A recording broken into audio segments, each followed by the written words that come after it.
Good afternoon. I'd like to kick this off. My name is Mike Vincent. I'm with FreightWaves, Executive Vice President FreightWaves, and I'd like to welcome you to Freight Futures, Trucking Freight Futures, with our friends from K-Ratio and TriumphPay and our partners from Nodal and DAT. And very quickly, Melissa with TriumphPay would like to say a word or two real quick. Hi guys, welcome to our hometown, Dallas. You guys all live here too, but we're right across the street. So we're happy to be a part of FreightWaves and all of the things that they have going on to get you guys so much information to be able to make business decisions. TriumphPay is happy to be a part of that, happy to sponsor this event, and hope to see you soon at the next one. So thank you for coming. Thank you, Melissa. So really quickly before we begin, myself, very quickly, almost 32 years in logistics. Started as a clerk on a roadway dock back in the early 80s when you had to push a cart around and use a calculator to figure out load factor and then send it through the Twix machine across a dot matrix. And have touched everything in freight except railroad.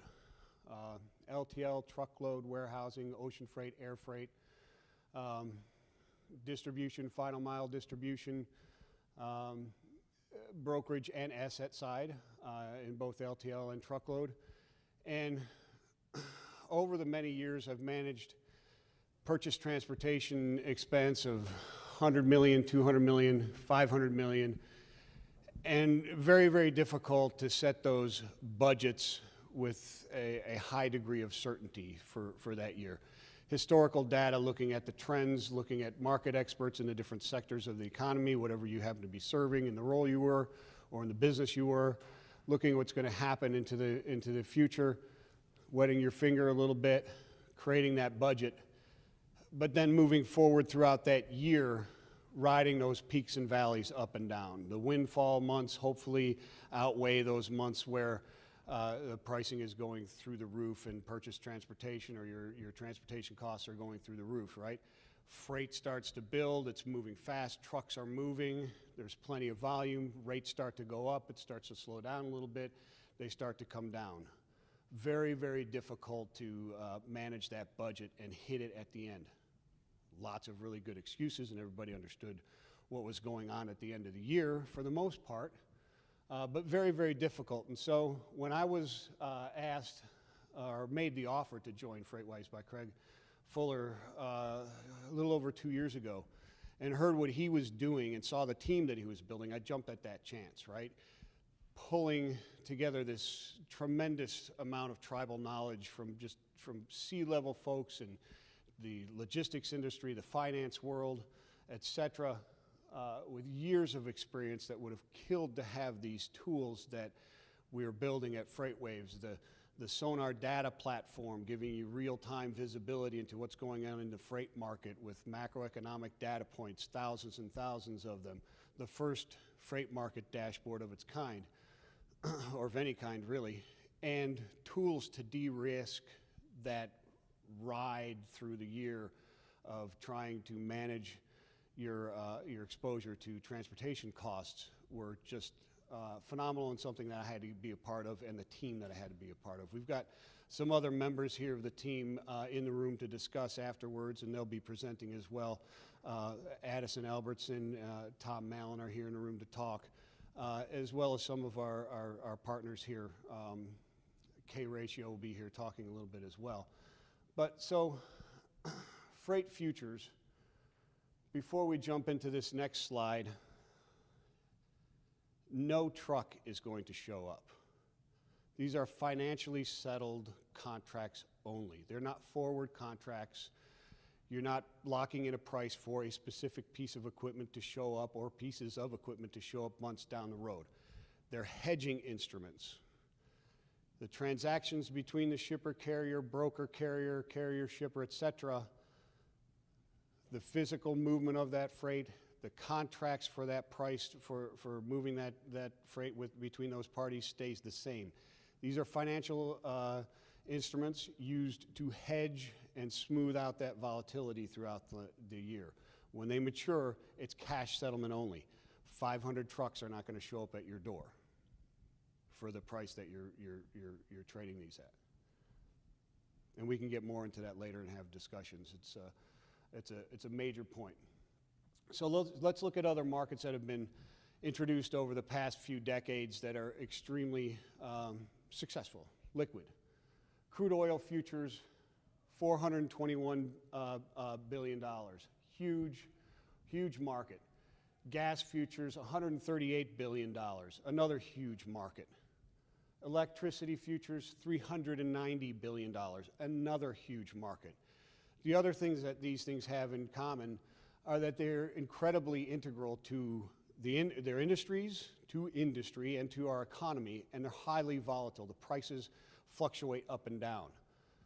They've all had their kind of aha moment or OPEC moment in the case of crude oil, when the OPEC nations decided they were going to start controlling the flow of oil, and the price started to fluctuate, and there was this demand and need to mitigate against that risk and kind of smooth out those fluctuations in the pricing, right?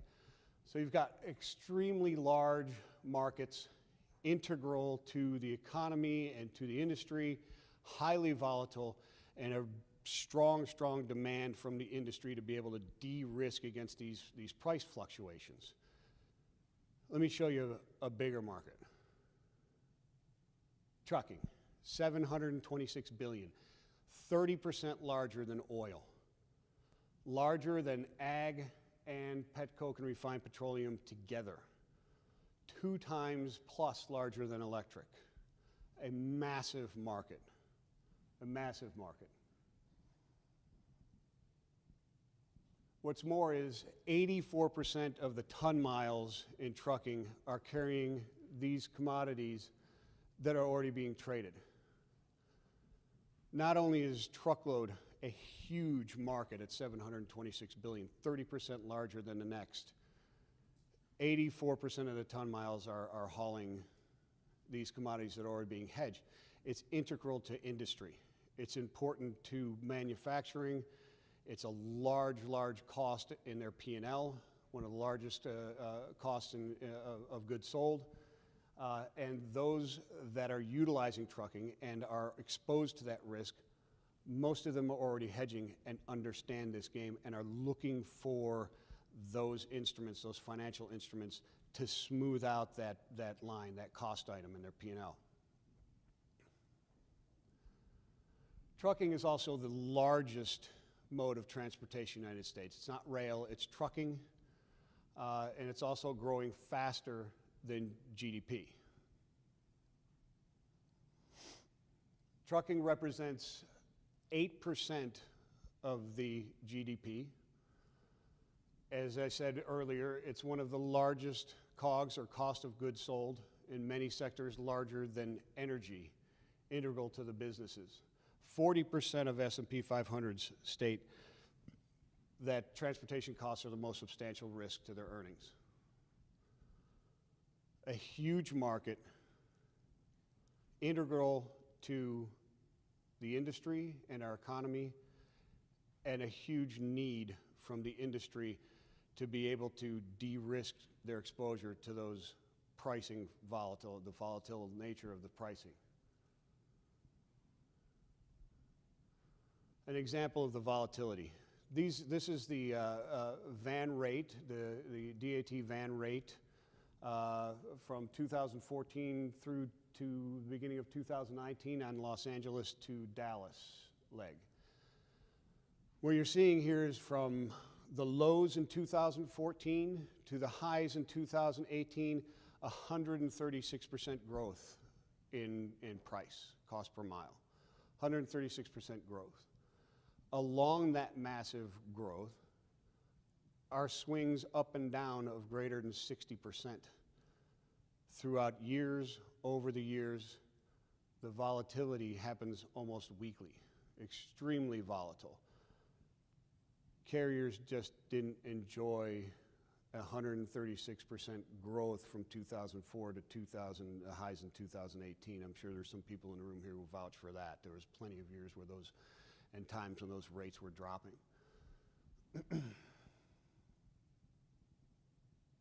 So what causes the volatility? Just about everything I can think of that happens causes volatility in pricing. But some of the more important ones are obviously weather. A hurricane happens, FEMA sucks up capacity, tightening the market, the ripple effect throughout the rest of the market. When that natural event is over, the capacity is dumped and you have this massive down pressure on pricing because of the influx of capacity in specific markets. Government and regulations as well. The ELD moment for our industry, or the ELDs were the OPEC moment for our industries, I should say, going from paper logs to electronic data logs, no more 2 logs, right? Trade policy and balance, just the belief that a tariff is going to happen causes major disruptions, huge amounts of containers flooding the ports, and a massive pressure on the capacity at our port cities like Los Angeles and then through into Ontario and so on and so forth. Driver availability, obviously, and seasonality. Not just the seasons of the years and the the melon season out of Florida and the produce season, et cetera, and the cherry season out of Michigan and Christmas tree season, but these seasonalities can spike all over the place. And when do they occur can be hard to predict. 2017, the rains in California came back finally and had a great produce season, although they couldn't get the harvest out fast enough. It was late, and colleagues of mine are calling me in 2017 wondering why they can't get a truck from Atlanta to Dallas for less than $4,000. And it was the seasonality that they were looking at, this huge, huge swing in pricing just in regions of the country. So why now? It's a huge market. It's the largest, showing you it's 30% bigger than oil. It's integral, very important to our industry and our economy. It's highly volatile, and there's strong demand to have these financial instruments to de-risk these price fluctuations. Well, the ubiquity of telematics. We've had devices for GPS and finding out where our trucks are, seeing where the trucks are and where they're moving, containers, et cetera. The proliferation of telephones, cell phones, I should say, has greatly increased that visibility as well. We have direct contact with that driver. The load is taken, the pricing is much quicker. You have cloud versus on-premise computing. The largest to the smallest are now using cloud computing, which means that data is being uploaded in discoverable real time on the industry, and there's greater and greater visibility on that on a daily basis. The interconnected systems as well, the IoT devices and mobile devices. The market forces, we talked about the ELDs, our OPEC moment, the ELDs going from paper logs to electronic logs. Less efficient, no more 2 logs, capacity constraints, just the fear of that caused a lot of price volatility as well. Labor shortage, the Amazon impact. Amazon gave us a need that we didn't know we had. I gotta have it in 2 hours, I have to have it tomorrow now. You can't wait on your truck and fill it up for 2-3 days and 5 days when you say it's gonna be there in 5 days and it gets in 5 days, they're happy. They're wondering why I didn't get there in 2 hours or the next day. Less cube utilization, less efficient, less capacity, higher costs, and obviously capacity crunch. So who's naturally exposed to the freight market volatility? Who are the players in the freight futures market? Again, no truck is going to show up. Financially settled contracts only. They're not forward contracts. You are not setting a price for a piece of equipment in the future. You're purchasing or selling that equipment like you normally do, or that capacity. You're utilizing this financial instrument to hedge against the price volatility.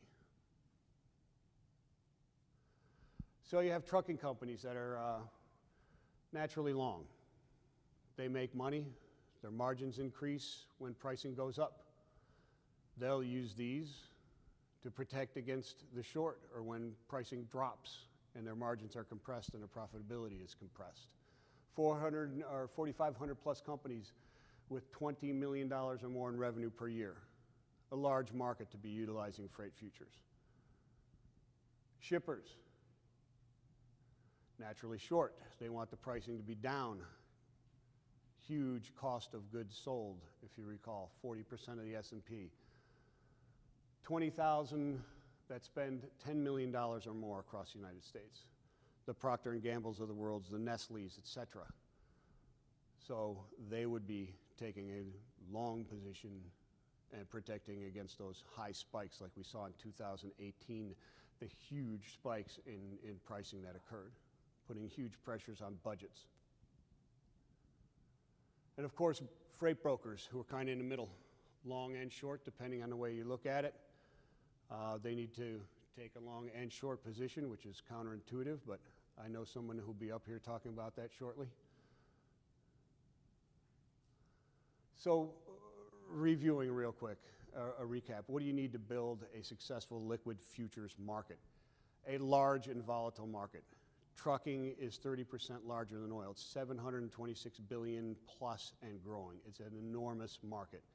It is integral to our economy. There's strong demand. It affects almost all of our industry in the United States and our economy, and it's highly volatile, as I was showing you in those graphs, and you've probably all experienced. You need a benchmark index. DAT is one of our partners. They're the Platts of spot market pricing reporting. 700, $60 billion in spot market pricing, freight spend that they collect, over half of the market. 256 million electronic transactions monitored. 700 plus sources, 98 of the top 100 brokers feed into their system. And of course, you need an exchange and a clearinghouse. And the folks from Nodal have been with us from the very, very beginning, advising and building this. And to those of you who don't know a whole lot about Nodal, Nodal is the leader in power markets. And the decision to get into this marriage with them was really from both sides, because they're experts in the energy market and the electricity market. And when you look at trucking and you look at electricity, you don't see a whole lot of similarities, except when you start looking at this type of thing. Trucking and electricity, they're both finite capacity. They're both perishable. They both move along grids, and they're both highly volatile, even down to a regional level. So the marriage there was obvious. So the size of the market potential for the contracts. Approximately 40 billion miles driven in the spot market in the United States over a year. The contracts are 1,000 miles each. Translates to 40 million futures contracts that could be traded. A huge market, highly volatile, strong need to de-risk. With that, I will turn it to Addison, right? Thank you. I should say that at the end, we'll get up and we'll do a question and answer type of, like a panel type of thing, so we're not interrupting and going through this. And if you will, we have a mic, so that if you have a question, raise your hand. We'll get a mic so we can all hear the question. Thank you. Thanks, Mike. Okay, great. So I'm Addison Armstrong. I just joined FreightWaves from JP Morgan. My role at FreightWaves will be as leading the charge on financial products, specifically futures. So I'm here today to help explain a little bit about our relationship with the Nodal Exchange and why we chose to work with them. So in the futures world, you need to have an exchange and a clearinghouse, and the Nodal group provides both of those. In a futures market, the exchange and the exchange acts as the counterparty to everyone in the market. So they are the buyer for every seller and the seller for every buyer, and they do that in order to mitigate the credit exposure that you have as a commercial participant in the market. You don't have to worry about the performance of your counterpart on the other side of the trade because the exchange is standing there and fulfilling that role. They provide the financial guarantees, and that is also backed by a guarantee fund that all the bank clearing firms pay into to make sure that in the event of a default by any participant in the market, that all the market participants are made whole and are not financially impacted by such an event. Nodal Clear is the clearinghouse for the Nodal Group. They provide the portfolio margining. You know, when you enter into a futures contract, you have to provide initial margin, which is a performance bond. It's a percentage of the notional value of the futures contract. It's usually, for most exchanges, it's around 10%. That can fluctuate depending on the underlying volatility. It's one of the ways that exchanges manage the risk in the marketplace. When you see a very volatile commodity like electricity or natural gas start to trade in big price swings, you'll often see the exchanges step in and raise the initial margin in order to tamp down the trading activity and therefore the volatility to ensure the integrity of the entire marketplace. And that's one of the functions that Nodal Clear maintains. I should say that Nodal Exchange is based in Washington, D.C. It started in the U.S. in 2009. Its focus, as Mike mentioned, is primarily on electricity markets. It was started by marketplace participants, so it has a great deal of tribal knowledge in the electricity space. And as Mike pointed out, there are a lot of similarities between the trucking market and the electricity market, which made Nodal a natural partner for us. One of those is the fact that you can't store electricity and you can't store freight. So, you know, that's one of the factors that actually leads to a lot of volatility in the marketplace, that there is no ability to store these commodities. Nodal Exchange is owned by Deutsche Börse, a big exchange provider based in Europe with lots of experience in running futures exchanges. In order to become a participant in trucking freight futures, you have to first complete two tasks in parallel. The first is to become a market participant on the Nodal Exchange. The Nodal Exchange, unlike some other exchanges, is a participant-to-participant marketplace, so you actually need to become a member of Nodal Exchange. We at FreightWaves will help those interested in becoming trading members of the exchange. To do that, we will partner with Nodal and help you through the paperwork process. In parallel, you need to open a clearing account with one of these firms that are members of the Nodal Exchange. And we have a process by which we can introduce you to clearing brokers, not clearing brokers, but futures brokers that have relationships with these firms and can help you get established to set up a clearing account. It's like setting up a securities account like at Schwab or Fidelity, but this is institutional, and you need to have one of these accounts in order to participate in the market. The way you would work with one of these, an FCM, by the way, stands for Futures Commission Merchant. They would be responsible for collecting your margin and maintaining your position at the exchange. They will provide you with daily statements of your position and your daily mark-to-market. So if you have a position and you're in the money, you can, on a daily basis, have that money swept back into your account, or you can leave it at the clearing firm where you will earn interest on your money. Or if your position falls on a mark-to-market basis into deficit, they will call on you for what's called variation margin that you will have to pay in on the day after the trade settles in order to maintain your position there. And that's called a margin call.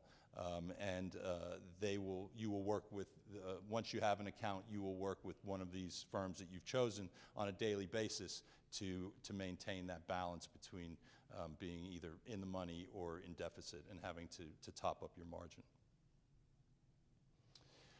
In terms of execution on for the futures, trucking freight futures, there are several different ways you can access the market. Nodal has a matching engine that's called T7 that's supported by Deutsche Börse. That's the actual place where your bids and offers come into the market and are matched up, and where prices are determined on an ongoing basis throughout the day, and as prices move up and down, that's where all that data flows, is into the T7 matching engine. Nodal will have a front-end platform for accessing the market. It's provided by CQG, which is a well-known vendor of trading platforms in the futures industry. You'll be able to log into your account at Nodal and access the platform that way. The third way is also what's called a block trade feature. And if I'm not sure what the exact, I don't think it's been determined exactly what a block trade will constitute at this stage, but before the contracts are launched, we'll know what a block trade will be. It may be 50 contracts, it may be 100 contracts, but if you work with an outside broker or a different executing broker, you can have them execute the trade in the marketplace via voice or even on the screen as a block trade, and then give that trade into the exchange to be cleared. And then finally, through the FreightWaves Sonar platform, we'll have a link that, so if you're on Sonar and you're looking at the trucking market and you want to know what the price is for a certain lane for a certain month, you will be able to connect directly to the platform in order to execute that trade if that is the venue that you want to use. With that, I will turn the mic over to Tom Mallon, and again, we'll all be available for a question and answer session at the end. Thank you.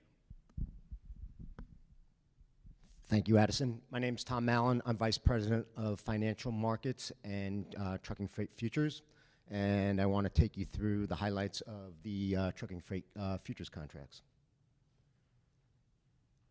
So this slide is the network that we have put together for trucking freight futures.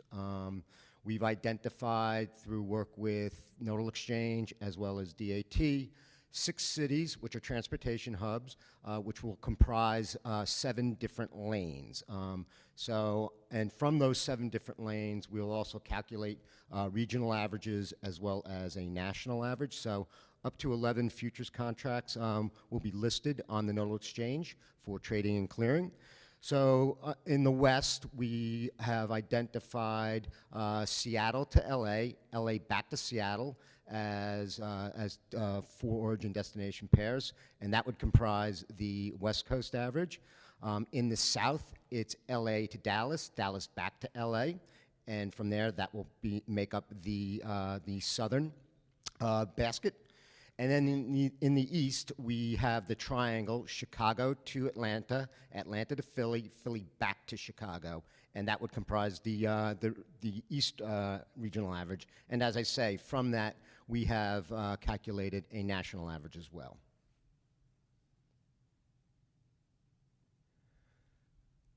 So in the futures contracts, in the specs that we've left outside on the table, you'll see the actual zip codes that comprise each one of the cities. And as I say, we've got 7 directional lanes, we've got 3 regional averages, and we've got a national average.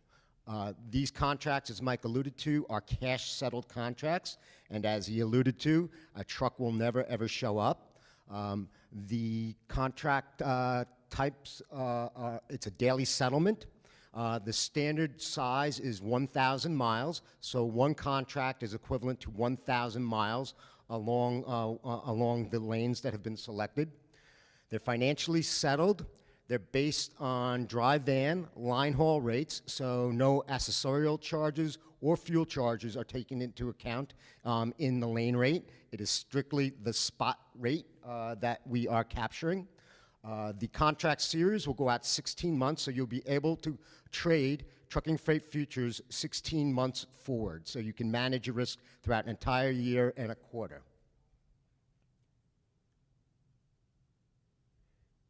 And then again, real quick, just about DAT. You know, they are our index provider. They are the #1 assessor of rates in the trucking industry. They collect about 256 million electronic transactions, which comprises about $60 billion worth of freight. So obviously, you know, very strong in the market, and, you know, was a key driver behind us partnering with them, because to Mike's point, in energy, Platts is the biggest price assessor. For trucking, DAT is that equivalent. What I want to do now is just take you through an illustrative demonstration of how a trucking freight future could be traded via the Nodal Exchange through our Sonar market data platform.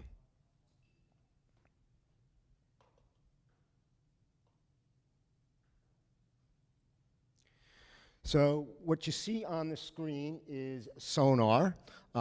It is our market data dashboard for the trucking industry. On the left-hand side, I have the DAT van freight rate index for the South pulled up. This is a Sonar chart. On the top part of the screen, you'll see account information.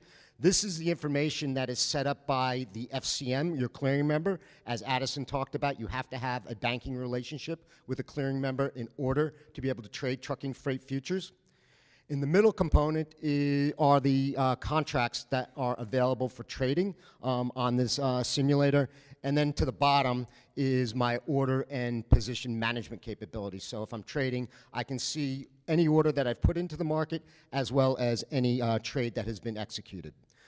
For this example, I'm going to take the viewpoint of a shipper. And if I'm looking at my DAT South US Van Index, we see that prices are relatively low, though they are beginning to climb.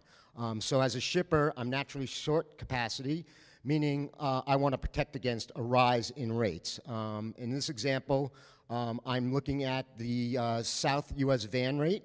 And I know I've got about 20,000 miles of freight that are going to need to be moved over the next couple weeks. So what I want to do in this scenario is execute a February futures.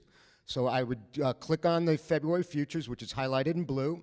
I'll go to my order book. And I want to place an order into the market for execution. So I click on the place order button. It brings up an order ticket.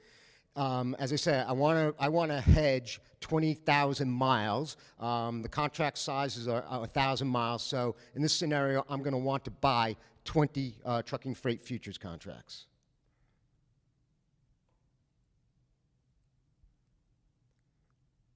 I've executed my trade. I was filled. I bought 20 contracts at $1.49.4. I've got my confirmation up here, and so now I've locked in a rate by buying my futures contract.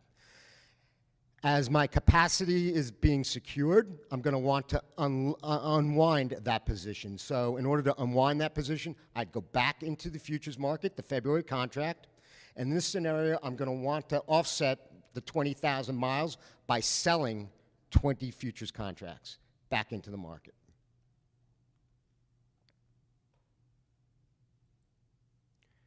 So I've executed again. I've gotten my confirmation here on my screen, and you saw that my position in the February futures contract, which was long 20, is now flat because I've sold the futures contract. So this is just an illustration of how trucking freight futures could be traded through our Sonar platform, linking directly into the Nodal Exchange.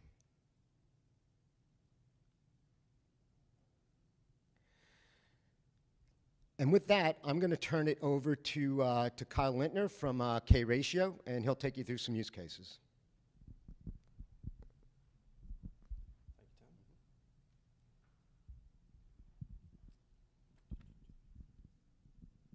Hello, everyone. My name is Kyle Littner. I am a principal at a firm called K-Ratio. We are an NFA member firm, CFTC registered CTA. That simply means that we're legally allowed to provide advice, consultancy, and risk management for futures trading activity. What I'd like to get into today is some possible scenarios for you, depending on what your participant status may be. Firstly, this applies directly to missed earnings.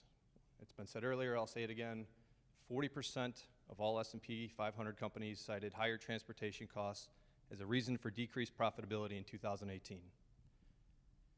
This is a large number of companies with a great risk out there. If you are a publicly traded company, we're talking about a lower stock value, lower investor confidence. If you're a private company, we're talking about lower EBITDA. It's compounded by your industry multiple. You've now lowered your enterprise value.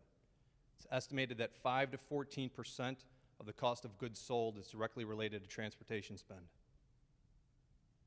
What does this look like for a shipper? We're talking about converting a variable cost to a fixed cost, eliminating volatility, taking the risk out of the marketplace, locking in the rates of what you will pay to move your goods. In 2018, we saw a 30% increase in rates. Contained within that 30% increase were swings of up to 60%, sometimes even higher than 60%. 5 to 14% of your cost of goods sold subject to that volatility is not good for price forecasting. It's not good for your bottom line. Visually speaking, this is the 2018 DAT national average, one of the traded contracts available. We see the peak in July. We see the drop. We see the drop again to where we are now. You felt the pain in 2018. We are now sitting at rates not seen since 2017. Now is the ideal time to lock in rates moving forward. Conversely, the carrier perspective. If you are a carrier, we're talking about a variable revenue converted to a fixed revenue. This allows you to correctly and accurately forecast your revenues going forward. It also allows you to lock in those revenues going forward. To revisit the same chart, again, the DAT national average from 2018, we see the July peak. Everyone and their mother thought this rate was going to continue going higher, possibly $3, maybe even $4 a mile now. They were wrong. We are now down at $1.47 in that general area. In January, or from January 1st alone, we're down more than 20%. If you are a carrier, this gave you the opportunity to lock in those rates that we saw earlier. It allows you to plan your business and possibly grow your business going forward. You wanted to add capacity, you wanted to buy more trucks, you're able to do it with a balance sheet operating at $2.09 versus $1.47. This is where it gets a little bit fun in my eyes. Now we're talking about the 3PL or the freight brokerage. Fixed operational revenue and a fixed carrier expense. Both positions at the same time. Short and long. You know, it doesn't make sense. It sounds like you're delta neutral. Maybe you should not participate if you can't have both long and short positions. That isn't the case. We're talking about two separate instruments, two differing tools. First, the most obvious one is a revenue hedge. You would be able to take the same position as a carrier and lock in your revenue estimates going forward. Again, we can get in at prices elevated around $2.09 versus sitting down here now at $1.47. The trickier part is the expense hedge. If you are a freight brokerage, odds are you are sourcing capacity. If you're sourcing capacity, you're playing in the spot market. If you're playing in the spot market, you're naked and unhedged moving forward. Taking a long position in a specific contract such as LA to Dallas allows you to control costs related to that lane or any other lane nearby. Sourced capacity going forward will be done at rates that you've locked in now. In order to do this, you can maintain a competitive advantage moving forward, not just for 2019, but for 2020. Obviously, for 2019, you're able to control your costs. This affects your business future-wise, though, because now you can price your RFPs lower, more competitively than you would without it, because we're taking the risk that you build into your proposals and placing it in the marketplace. That's all this tool is meant to do. We're not talking about taking gains, we're talking about eliminating losses. I know some of this stuff is a little bit complicated. If you'd like to get into it further, I will be here, as well as my partner Patrick. You can visit us at kratio.com. We are the subsidiary of a 22-year-old asset and freight brokerage company called K&L Freight Management. I personally have over 20 years experience in the futures markets, last 15 of which has been spent trading my personal accounts in stocks, bonds, currencies, futures, options. I've been a member of the Chicago Board of Trade since 2006. Additionally, we have a former NASA engineer. We have rocket scientists, statisticians, mathematicians, you name it. We have every angle covered. With that, I'd like to open it up to questions and invite the panel back up here.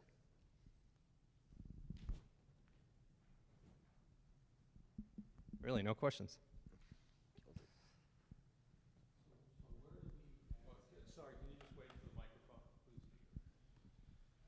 So you talked about these market-to-market futures. Where do we access the zip codes that are applicable to those markets? So Tom showed a slide that, Tom showed a slide that showed the different lanes. Right. Those lanes will be the futures contracts. So Right. you will have a contract from LA to Seattle, Seattle to LA, LA Dallas, Dallas LA, and it'll be for a series of 16 months going forward. Right, I understand that, but we also talked about what zips they're applicable to. So I'd be interested, I think I'd be interesting to get that zip package so that we can look at our business and understand what pieces of our business fall Yeah, there's within. actually there's a brochure outside on the desk that is produced by Nodal that has the specific zip codes Okay. that comprise these cities. Also, if you go to freightwaves.com, in the freight futures section, the contract specs are listed there as well as the zip codes. Okay, great.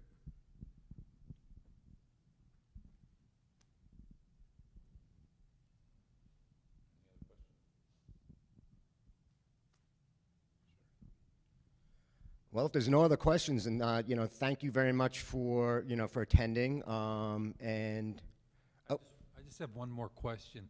So we may have every shipper has some volatility on some back end of their business, right?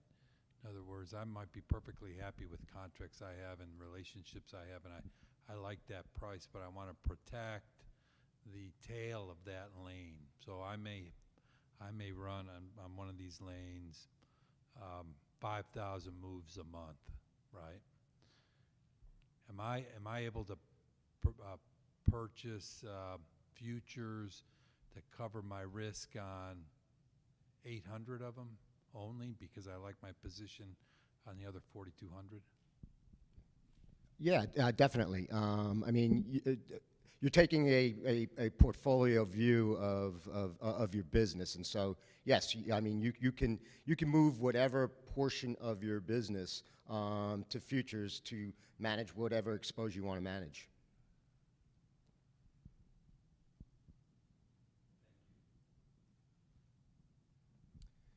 All right, well, thank you very much. We'll all be here. There's going to be some drinks and hors d'oeuvres being served, and happy to continue the conversation in a one-on-one setting. So, thank you.